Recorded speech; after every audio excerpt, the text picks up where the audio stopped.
The first WrestleMania set the stage for everything that was to follow. All the way around the world. Now you know what it's all about, brother. Celebrities were out in full force, showing that this was the place to be. WrestleMania 2 pushed the boundaries, taking place in 3 different locations: New York, Chicago, and Los Angeles, delivering 3 huge main events. But it would be WrestleMania 3 in 1987 that truly displayed WrestleMania's full potential. And for our first match of the 2K24 Showcase of the Immortals, we go into the first verified WrestleMania Classic, the legendary clash for the WWE Intercontinental Championship between champion, the Macho Man Randy Savage, and his challenger, Ricky the Dragon Steamboat. Intercontinental champion since February of 1986, Savage tore through anyone who challenged him. That included a successful defense against George the Animal Steele at WrestleMania 2. A clash between Savage and Steamboat during a late 1986 edition of Superstars would see the Macho Man retain via countout, but that wasn't good enough. He would launch a vicious attack on the Dragon after the match, taking him out of action. Savage would attempt to duplicate the attack on Steamboat's friend and former opponent George Steele during the first Saturday night's main event of 1987. Fortunately for the Animal, Ricky would make his well-timed return for the save, leading to the rematch between the two at WrestleMania. What transpired between the two combatants can only be described as art.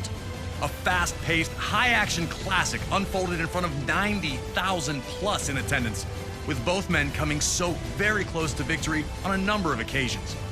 Would Savage be able to turn back the challenge of his angry opponent? Would Ricky Steamboat get revenge? These questions would be answered over the next 15 grueling minutes.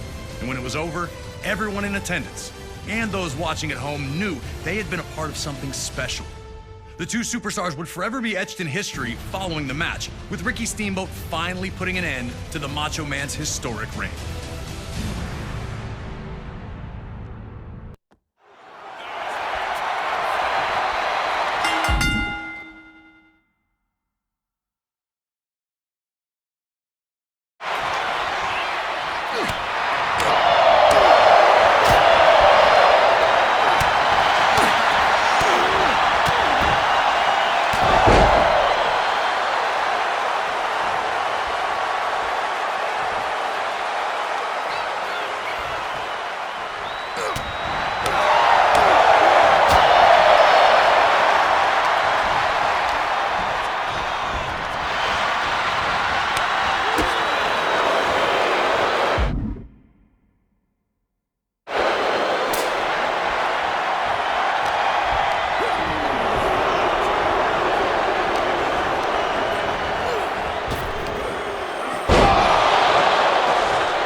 It was all action from the moment the bell rang, and these two didn't give each other a second to rest.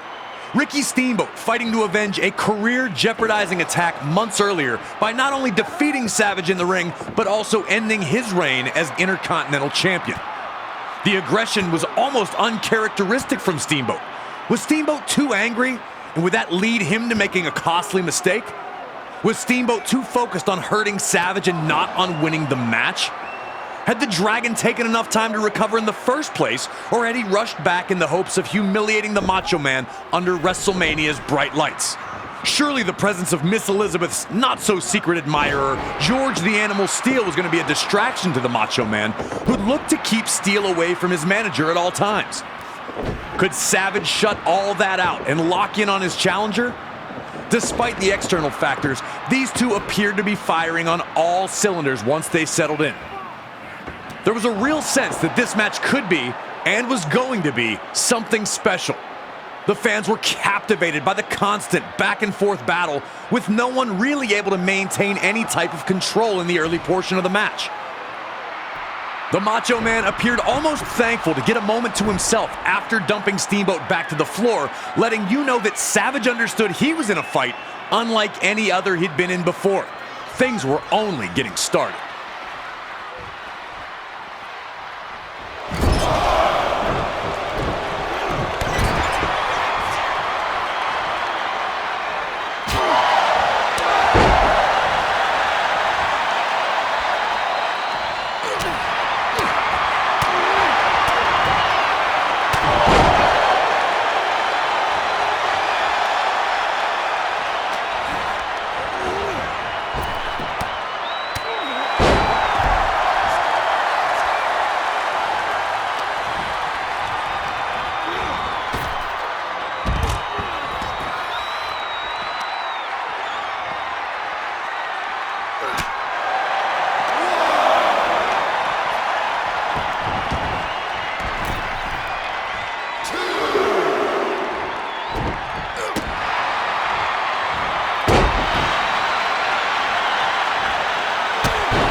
The Macho Man was trying everything, and that included fighting dirty. But Steamboat continued to have an answer at every turn.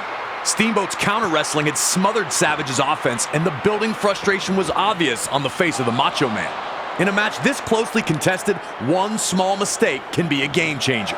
And Savage's frustration led to him making a big one, charging at Steamboat only to be backdropped to the floor.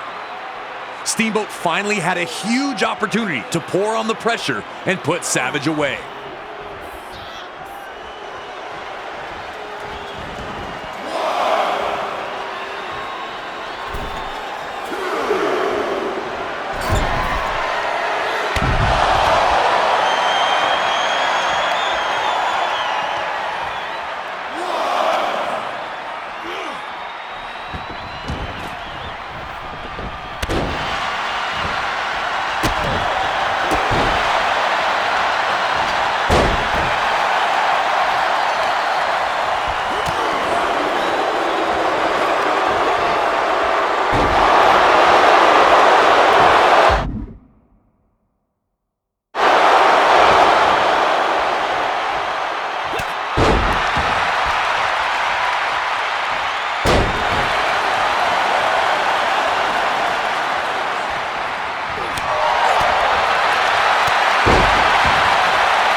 Once the referee went down, there was a real sense of panic.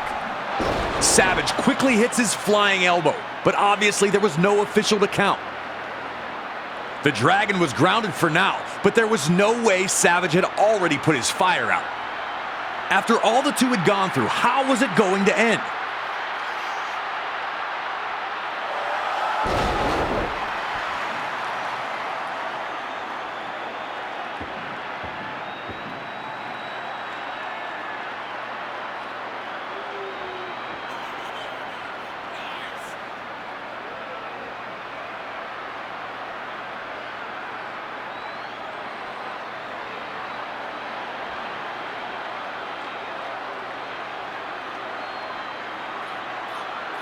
Looking to take advantage of the situation, the Macho Man looked to use the ring bell on the fallen Dragon, only to be intercepted by George the Animal Steel.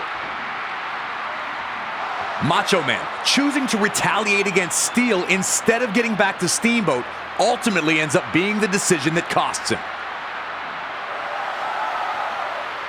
A then-record Intercontinental Championship reign comes to a bitter end for Savage, who wasn't thrilled about the manner in which he lost.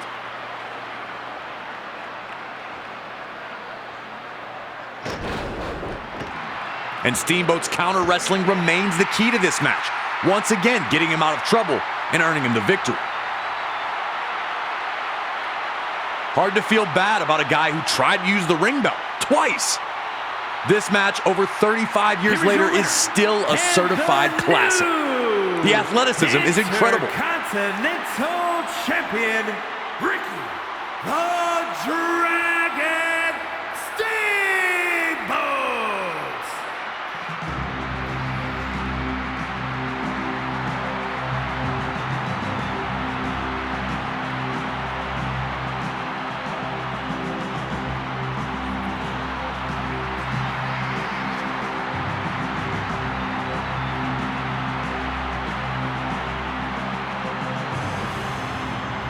Long tortured by Randy Savage, both the Dragon and the Animal's elation is easy to see as they're carted back to the locker room.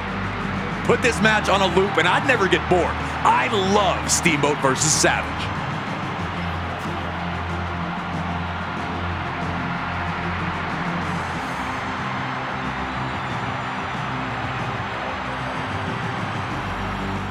Don't forget to subscribe!